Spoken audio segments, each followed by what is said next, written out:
नमस्ते and welcome to day by day classes. आप सब लोगों का डे बाय डे क्लासेस पे एक बार फिर से स्वागत है।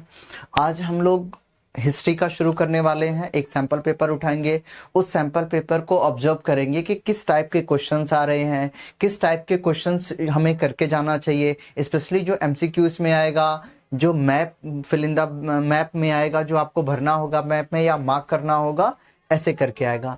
तो स्पेशली हम इन दोनों क्वेश्चंस पे अभी टारगेट करेंगे। तो अभी के लिए मैं शुरू करता हूं और आपको इस सैंपल पेपर देखने से ये पता चल जाएगा कि किस टाइप के क्वेश्चंस आने वाले हैं और किस टाइप के क्वेश्चंस पे आपको फोकस रखना है। ठीक है सर। तो बहुत आसानी से, बहुत प्यार से आपने सारे क्वेश्चन मतलब सारे पेपर तो अटेम्प्ट कर ही लिए हैं। ये लास्ट आपका हो बचा होगा, तो इसको भी बड़ी मोहब्बत और बहुत जुनून के साथ और इश्क और इबादत के साथ अगर आप इसे भी पढ़ेंगे तो डेफिनेटली आपके अच्छे मार्क्स आ जाएंगे। ठीक है सर। पढ़ने के लिए सिर्फ एक काम करना है, वो है आपको खुश रहना है। जितना आप खुश रहेंगे उतना ज्यादा आप पढ़ पाएंगे। ठीक है सरकार, शुरू करते हैं अपनी इस मोहब्बत को। सवाल नंबर 1 आपके लिए। ठीक है सर। ये हिस्ट्री का है तो हिस्ट्री अब शुरू है। सेक्शन नंबर 1 की अगर मैं बात करूं आपके लिए तो देखिए जरा, सेक्शन नंबर 1 में पहला सवाल ये आपके लिए कहता है, identify the ruler of the Satavahana dynasty with the help of the following information. कुछ इंफॉर्मेशन दे रखी है और सतवाहना डायनेस्टी के बारे में वो हमसे पूछना चाहता है। पहला कहता है, he claimed to be both a unique Brahmana and a destroyer of a pride of a Kshatriyas. ठीक है, कि वो एक ब्राह्मण भी थे और उन्होंने किसके घमंड को दूर कर दिया था, जो क्षत्रिय थे उनके घमंड को भी दूर किया था। वो कौन से थे, वो क्या, वो मतलब किस डायनेस्टी से बिलोंग करते, वो राजा कौन थे। अगला कहता है, he also claim to have ensured that there was no intermarriage amongst member of a four varnas. और उन्होंने ये भी एक तरीके से कंसिडर किया था, इंश्योर किया था कि जो फोर हमारे वर्नास होते हैं उनमें आपस में कभी भी मैरिज ना हो। 4 वर्ण होते हैं ना हमारे पास अलग अलग, तो उसी आपस में मैरिज ना हो। ठीक है सरकार। इन दोनों के लिए उन्होंने क्या किया था, इन दोनों बातों को उन्होंने इंश्योर किया था। वो कौन इंसान था जो इन दो बातों का ध्यान में रखा हुआ था, तो सर उसका नाम है, वो देवता इंसान कौन हो सकता है, नन अदर देन सरकार। The correct answer will B, देखिए गौतमी पुत्ता, तो ये सब में सेम है गौतमी। देखिए अब ये है वशिष्ठी पुत्ता। देखिए ये तो गलत हो जाएगा। क्यों गलत हो जाएगा? क्योंकि हमेशा आपका आंसर वही लाई करेगा जो ऑप्शंस सेम होंगे।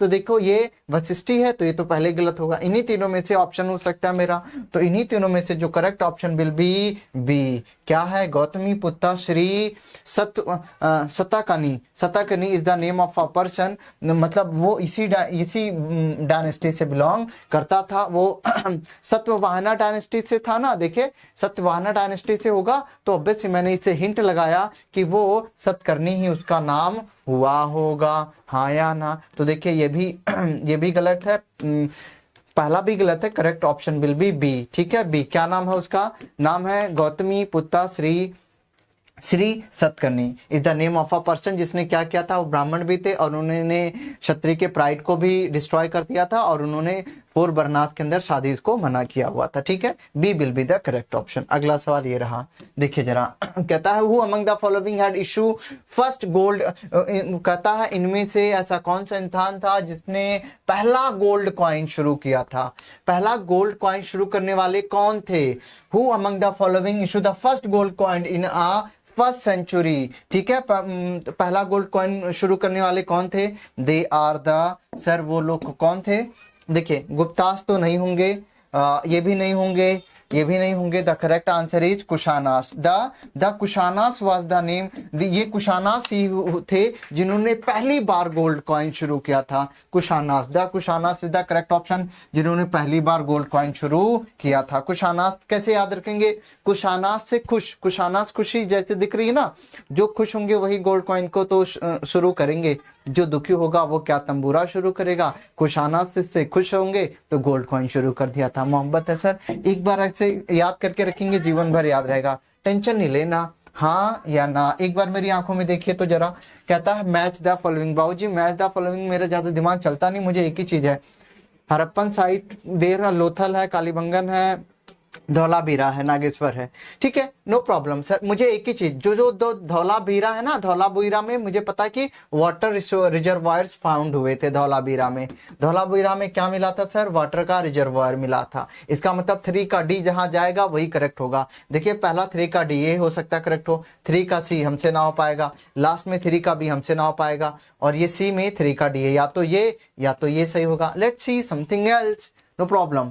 अब देख लीजिए सरकार, कहता है ना लोथल, जो लोथल एक हड़प्पन साइट थे, लोथल में एक और चीज मिली हुई थी, Lothal evidence for the Lothal near sources of a carnelian sir, एक कार्लिनियंस ना, एक कार्लिनियंस एक स्टोन्स होते हैं। कार्लिनियंस क्या थे? स्टोन्स थे, ठीक है सर, वो लोथल में ही मिला था, ये भी मुझे बात पता है, ठीक है सरकार।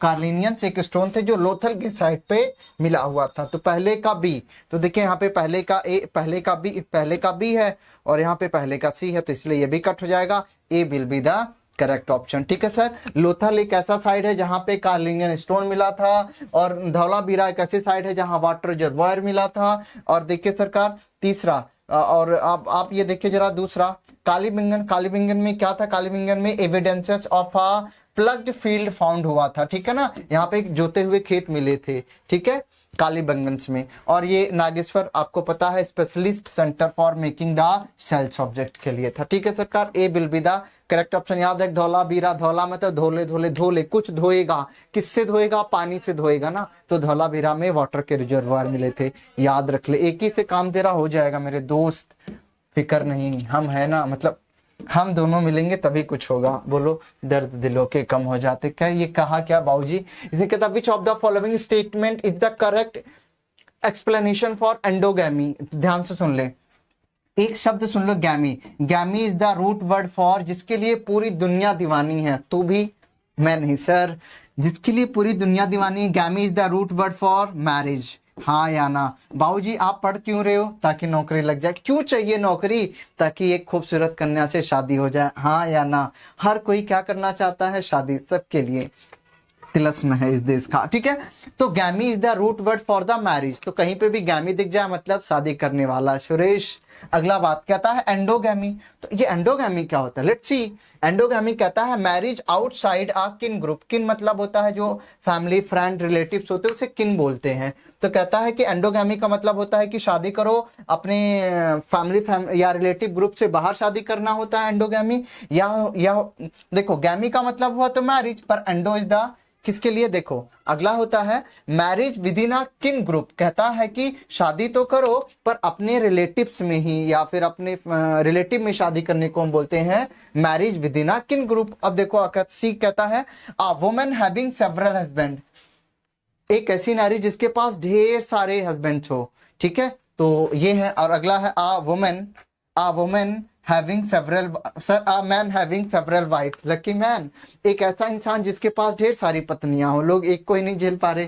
तो सर इधर देखिए, तो इसमें एंडोगैमी का मतलब क्या होता है? एंडोगैमी का मतलब होता है marriage within the kin group. क्या कहा मैंने?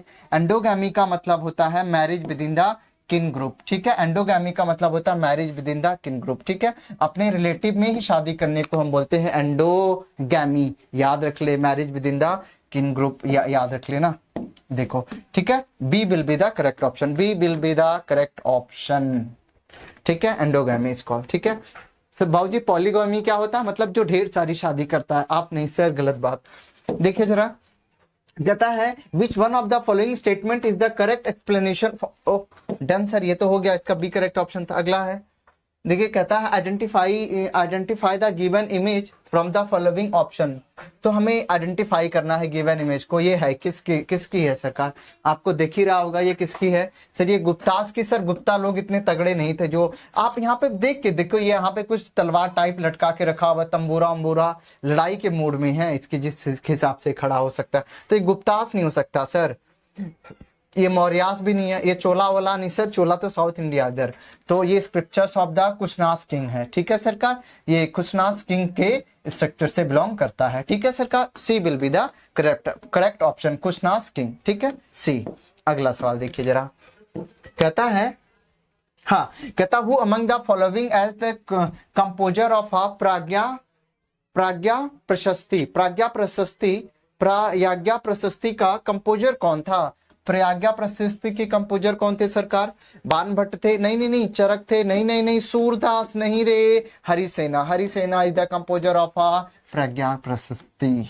याद रखो, C will be the correct option. ठीक है, बाणभट्ट आपको पता ना, बाणभट्ट ने उन्होंने किताबें, और चरक तो सर्जरी वर्जरी से बिलोंग, सूरदास जी तो आपको पता ही है। ठीक है, तो the correct answer will be Harisena. Harisena ने क्या किया था? कंपोज किया था किसको? प्रज्ञा प्रशस्ति को। अगला सवाल याद रख ले, हरिसेना हरिसेना हरिसेना। अगला सवाल, ओ हो नेक्स्ट क्वेश्चन, आंखों में देखो मेरी। कहता है be lamp unto yourself as all of you must work out your own liberation। कहता है identify the essence of the word of a Buddha from the option given below। से सर मैं आपको बताऊं, चाहे आप बड़े आदमी बन जाए, आप अच्छे नंबर लेके भी आ जाए, आपके अच्छी नौकरी भी लग जाए, you can do anything, you might be become a rich man one day, मैं कुछ कह नहीं सकता उसके बारे में, हो भी सकता, बन जाएंगे आप, लेकिन प्रॉब्लम इज दैट। तो गौतम बुद्धा इज सेइंग कि इंपॉर्टेंट चीज लाइफ में क्या है? What is the meaning of a life? You must get liberation from this birth and death. ठीक है सर, ये गौतम बुद्धा की टीचिंग थी कि आपको क्या मिलना चाहिए, आपको मिलना क्या चाहिए? आपको मिलना सिर्फ एक चीज चाहिए, वो मिलना चाहिए आपको, लिबरेशन मिलना चाहिए। ये बात कही थी किसने? गौतम बुद्धा ने। ठीक है, अब कहता है कि इस लाइन का मतलब, कहता है be the lamp unto yourself, कहता है आप अपने दिए बनिए। गौतम बुद्धा भगवान लॉर्ड ने क्या कहा था? आप अपने दिए बनिए, है ना, अपने लिए दिए बनिए। कहता है be lamp upon yourself as all of you must work out your own liberation. और आपको किस तरीके से काम करना है ताकि आप लिबरेट हो पाए? लिबरेट मतलब इस डेथ एंड बर्थ से आपको लिबरेशन, मुक्ति चाहिए ना, अदरवाइज आप फिर आएंगे, कहीं पे जन्मेंगे, फिर पैदा होंगे, फिर पढ़ेंगे, फिर धन दौलत इकट्ठा करेंगे, फिर एक दिन चटक जाएंगे, फिर दूसरे के घर जाएंगे, फिर वही जानवरों वाला काम करेंगे। All time suffering suffering suffering. Ask your parents, they all are suffer, है ना, हर कोई सफर कर रहा है। तो वही गौतम बुद्धा सेट कि हमें लिबरेट होना है। तो आपको लिबरेशन पता कब मिलेगी? आप कब लिबरेट हो पाओगे? रीजन कहता है one should spread religious everywhere. कहते हैं कि एक इंसान को धर्म हर जगह फैलाना चाहिए। धर्म को फैलाने से कभी भी आपको लिबरेशन नहीं मिलेगी सुरेश, वरना कितने लोग हैं बोलते हैं इधर जुड़ जाओ, ये बाबा में आ जाओ, उन्हें कुछ मिल रहा है क्या? They are not getting liberation, वो इल्यूजन में है सुरेश। ठीक है, अगला कहता है one should focus and express feeling. कहता है गौतम बुद्धा ने बस सेट कि आपको क्या करना चाहिए? अपनी फोकस रहना चाहिए और अपनी फीलिंग को एक्सप्रेस करना चाहिए। आप दर्द में हैं कि किस में नहीं, इससे आपको लिबरेशन नहीं मिलेगी। One should life of a ब्रह्मचारी। अगला कहता है कि उसी को ही लिबरेशन मिलेगी जो ब्रह्मचारी का जीवन जिएगा। सर ऐसा कुछ भी नहीं है, भगवान ने अगर कोई चीज आपको दी, मस्ट बी एंजॉय इट, है ना। तो कोई ब्रह्मचारी से जीवन से किसी को लिबरेशन नहीं मिलता। ठीक है, वो सब बातें बकवास की हैं। याद रखिए, जिंदगी को खुशी से जिए, जो भी है एंजॉय कीजिए, अय्याशी कीजिए।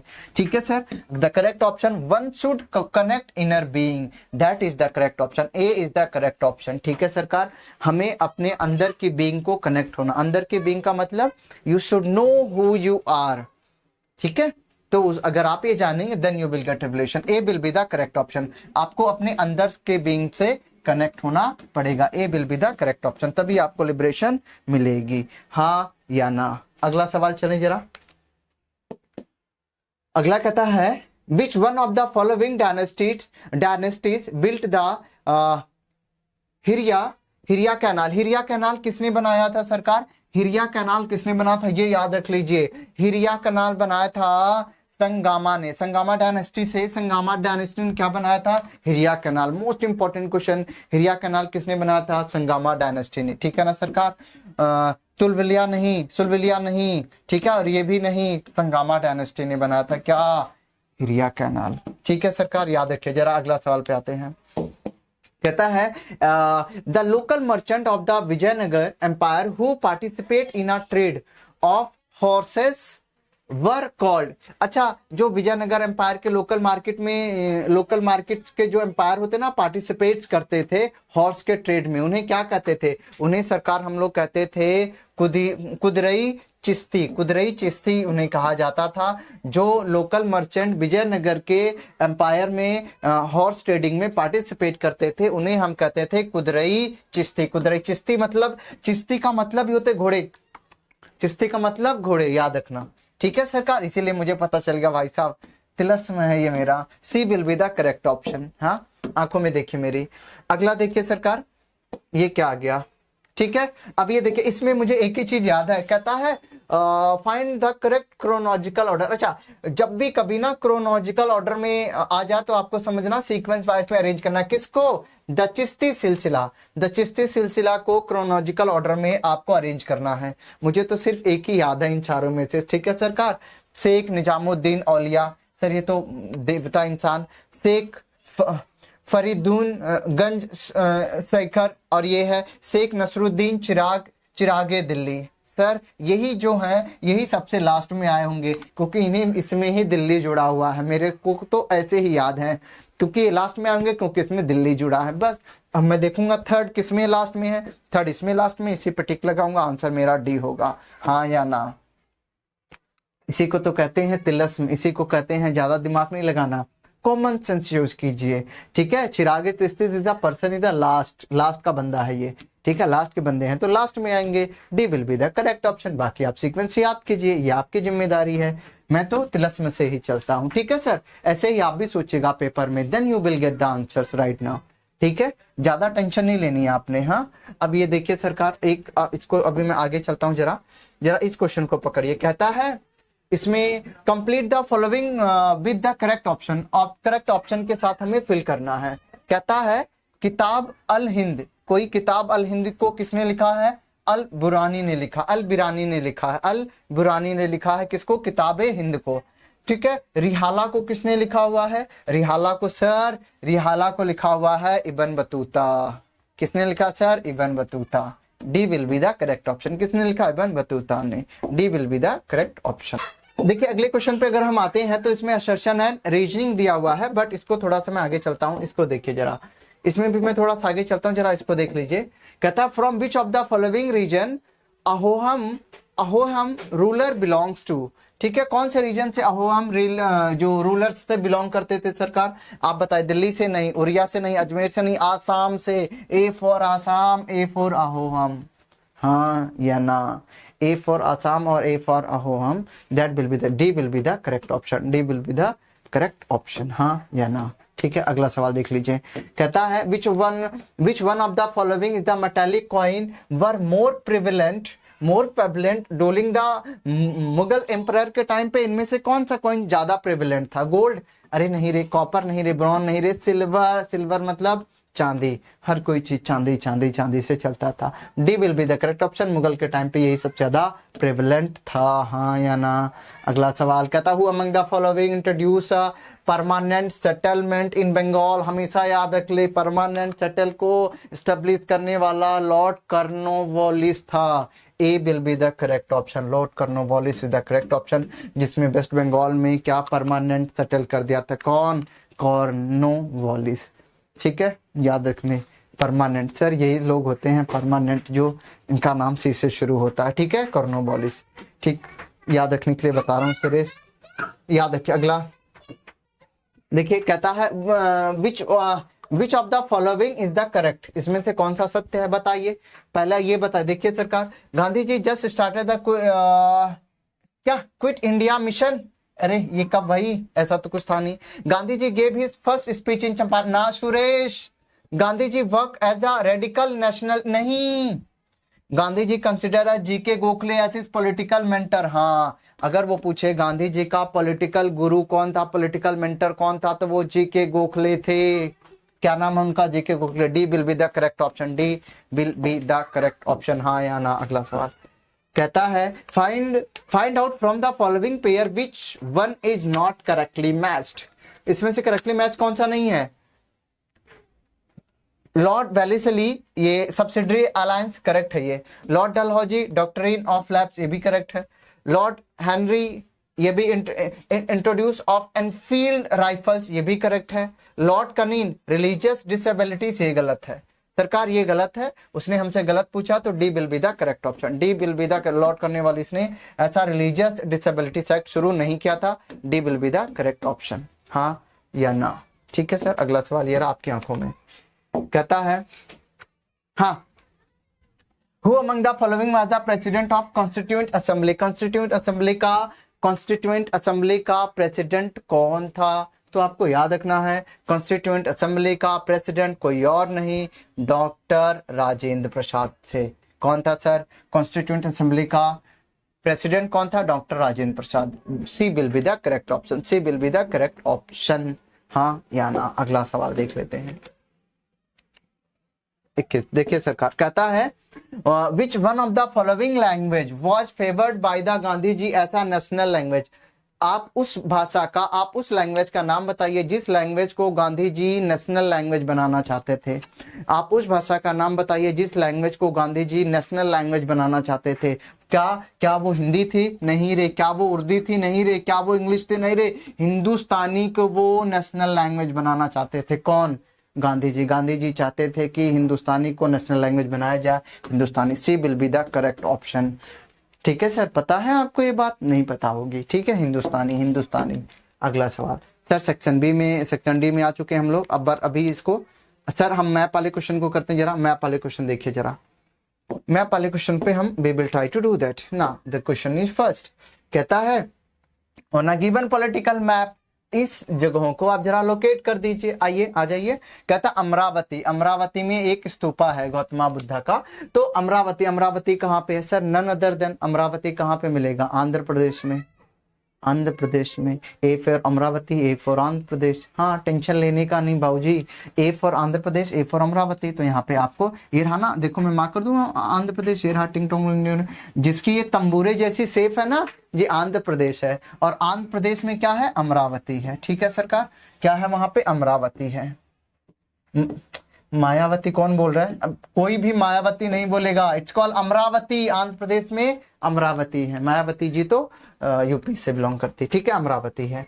अगला है सरकार, ये आपका है this area is called Andhra Pradesh. अगला है, देख लेते हैं जरा। कहता है राखीगढ़ी इंडस वैली साइट है। राखीगढ़ी कहाँ पे सर? और कहीं नहीं, this is belong to Haryana. कहाँ पे राखीगढ़ी? कहाँ पे सर? हरियाणा। राखीगढ़ी कहाँ पे है? हरियाणा में है। तो यहाँ पे राखीगढ़ी मार्क कर दो, ये रहा हरियाणा में, राखीगढ़ी मार्क कर दो। अगला है आगरा। आपको पता है ना, आगरा हर कोई आगरा में जाते ना क्या घूमने के लिए? ताजमहल। तो आगरा दिल्ली से सटा हुआ पास है, यहाँ पे ये रहा आपका आगरा। घाघरा घाघरा नहीं सर, आगरा। अगला है, आगरा हो गया बस। That is all the 3 places को मैंने मार्क किया। अमरावती आंध्र प्रदेश में है, और Rakhigarhi Indus valley site Haryana में थी, और आगरा कहाँ पे है? यूपी में है। मार्क कर दिया मैंने आगरा। ये territory under the control of Mughals के हुआ करती थी आगरा। ठीक है, बस यही था, और तो कुछ करने की बात नहीं थी। आ जाइए सर, इस यहाँ पे भी कुछ मैप है, ये भी करके दे रखा। कहता है कैपिटल ऑफ विजयनगर एम्पायर। ठीक है, अरे हाँ सर, पिछले वाले में अगर मैं जाऊं ना, पिछले वाले में एक बोला कैपिटल ऑफ विजयनगर एम्पायर। तो विजयनगर एम्पायर की कैपिटल कहाँ पे थी? याद रख लो, कैपिटल ऑफ विजयनगर एम्पायर वो कर्नाटका में थी। ये विजयनगर कर्नाटका में। ठीक है, विजयनगर। ठीक है, कहाँ पे थी? विजयनगर कहाँ पे थी? कर्नाटक में। जो करते हैं नाटक उन्हीं की होती है विजय। तो ये रहा सर, विजयनगर कहाँ पे थी? कर्नाटक में थी। याद रख लीजिए, हाँ या ना। आगे सवाल अगला कहता है ए और बी को मार्क करना शायद। हाँ, on the same outline map 2 places have been marked. A और बी को मार्क कर रखा है। The centre of the following revolt, वहां पे रिवॉल्ट हुए थे 1857 में। Identify them and write their correct name on line draw near them. ठीक है, पर सर उस प्लेस का ए और बी आपको 2 जगह दी गई है। उन दोनों जगहों पे 1857 में रिवॉल्ट हुए थे। उन जगहों के नाम आपको मैप में बताने है। आओ सरकार, टेंशन नहीं है सर। ये देखिए, ये जगह पता कहाँ दी गई? ये एमपी में है। और मुझे पता 1957 में एमपी में एक ही जगह हुई थी, वो थी झांसी। क्या थी सर? झांसी थी। ठीक है, क्या जगह थी? झांसी थी। तो ए झांसी हो जाएगी। और ये सर देखिए, बी कहाँ दे रखा है? वेस्ट बंगाल में दे रखा। वेस्ट बंगाल में सर एक ही जगह हुई थी, कोलकाता। ये क्या आ गया बाबूजी? ओ नो, क्या था, कोलकाता, कोलकाता हो जाएगा। ठीक है, ठीक है, कोलकाता। ठीक है, तो बी कौन सी जगह हो जाएगी, कोलकाता बिरला प्लेस, जहां पे 1857 में रिवॉल्ट हुआ था, झांसी में भी 1857 में रिवॉल्ट हुआ था। सुन रहा है ना तुम, बस इतनी बात याद रख ले, टेंशन लेने की नहीं है, समझ गया, मेरी बातों को ध्यान में रख, बस मोहब्बत होगी तुझे, बस आगे कुछ करने की जरूरत नहीं है, बस इतना ही था हमारे पास, जो हमारे पास था वो मैंने आपको बता दिया। ऐसे ही करके जाइए, हिस्ट्री में ज्यादा कुछ टफ नहीं है, पर बार बार रिवीजन करते रहिए, आपको इजीली तरीके से याद हो जाएगा। कोई तकलीफ, दर्द, बेचैनी, गुस्सा, नफरत है तो मुझे जरूर बताइएगा। I will try to solve your problem as soon as possible. ठीक है सर, एकदम रिलैक्स रहिए, टेंशन मत लीजिए, जितना आप खुश रहेंगे, जितने आप रिलैक्स रहेंगे सर, उतनी जल्दी चीजें आपके लिए सुविधापूर्ण हो जाएंगी। टेंशन लेने से अभी तक तो कुछ नहीं हुआ, आगे भी कुछ नहीं होगा, इसलिए आपसे हाथ जोड़ के विनती है, रिलैक्स रहिए, और मेरी यही दुआ है कि आप जरूर खुश रहिए।